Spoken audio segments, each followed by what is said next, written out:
1914, the European powers are divided into two alliances, the Triple Entente and the Triple Alliance. German generals predict that after 1916, Germany wouldn't have the power to win a war against Russia. French generals fear that Germany would again humiliate France, so they build a line of forts that extend on the Franco-German border.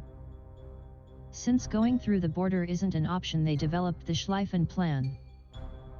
Germany would go through Belgium and encircle the French forces, then those forces would be moved on the Eastern Front and defeat Russia. They believe that Russian mobilization would be slow because of its size. The spark comes with the assassination of the heir to the Austrian throne. They send a list of demands to Serbia and they reject. Austria-Hungary would then declare war on Serbia, which would then spark Russian mobilization. This justifies German mobilization, which then turns into war. Since France doesn't want another humiliating defeat, they start mobilizing Oswell, provoking Germany to declare war. Italy, however, remains neutral, 1 because they have a secret treaty with France, and 2 because the terms of the Triple Alliance don't bind it to join an offensive war. The United Kingdom also remains neutral. Montenegro, as an ally of Serbia, also joins the war. After Germany invades Belgium, Britain feels obligated to join the war, and they do. British forces land in France while the Belgian forces hold the German advance. Meanwhile, France launches an offensive into Germany, not informed of the German advance into Belgium, but in the battle that follows they would be stopped. At this time, the small British force clashes with the German army in Belgium. Because of the numerical superiority, they soon join the French army in retreat towards Paris. A gap between the German forces helps the Allies in a desperate offensive to save Paris. Both sides now race to the sea, with the German goal of reaching critically important seaports to prevent British reinforcements. Both sides now start trench warfare, and this is how it works. Both sides would bombard each other for long periods. When they stop, one of the opposing sides would try to rush the enemy lines. Most of the time the attacking force would be put down with machine guns, and would only sometimes be able to win a few kilometers of land. The war doesn't only rage on land though, as British ships would attack German patrols.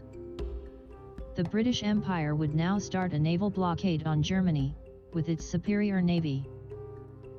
But only after a small amount of time, the British Navy becomes the first victim of the submarine torpedo.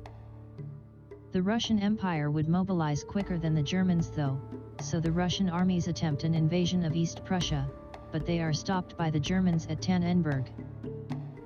Meanwhile, the Austro-Hungarian army suffers a humiliating defeat by the Serbs. An Austro-Hungarian attempt to advance into northern Ukraine also ends in retreat. The Germans are forced to help by launching a diversion attack on Warsaw. Now, a new front opens, the Caucasus. Turkish ships bombard southern Ukraine. Outside Europe, the German colony of German Papua New Guinea surrenders to the Allies. The war also rages in Africa, the Allies occupying German Togoland, but further advances into German Cameroon are halted by the Germans. Also, Japan declares war on Germany, seeking its Chinese and Pacific colonies.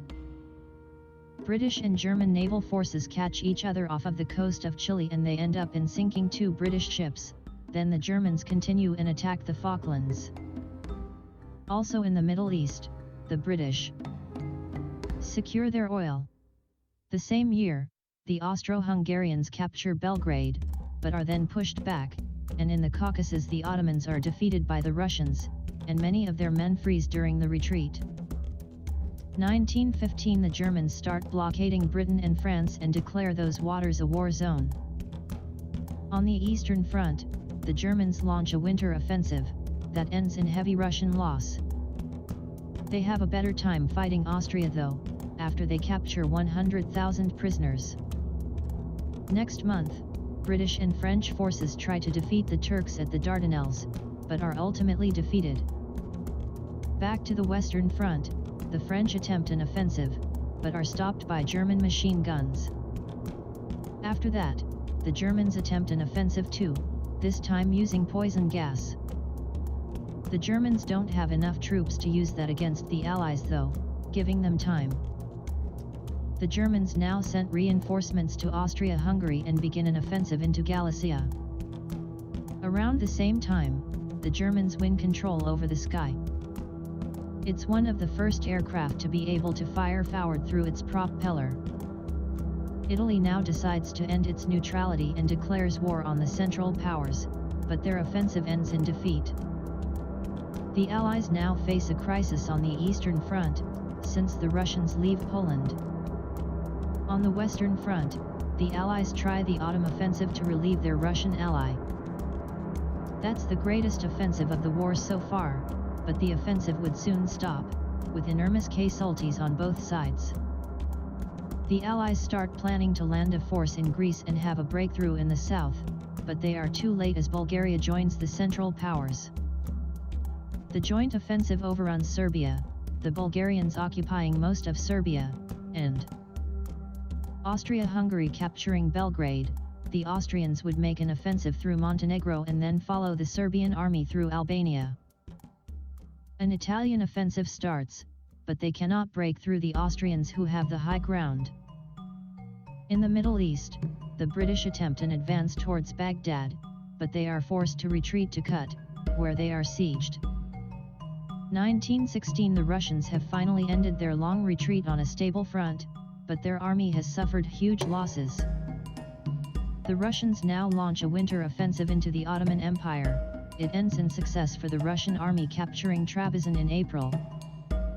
The Russians then try to divert German attention from Verdun, but it ends in disaster. In the United Kingdom, the Irish revolt against the British, known as the Eastern Rising. Also the British force in Kut finally surrenders to the Ottomans, after its siege. Soon, the British would send a fleet near Denmark, but the Germans do the same. This resulted in the only major naval battle of the war. The British have heavier losses, but claim victory. The Germans claim victory as well, even though they are the ones who retreated. Now, the Allies are needed to relieve pressure on Verdun and the Italians. The Russians finally have some success on the Eastern Front, known as the Brusilov offensive.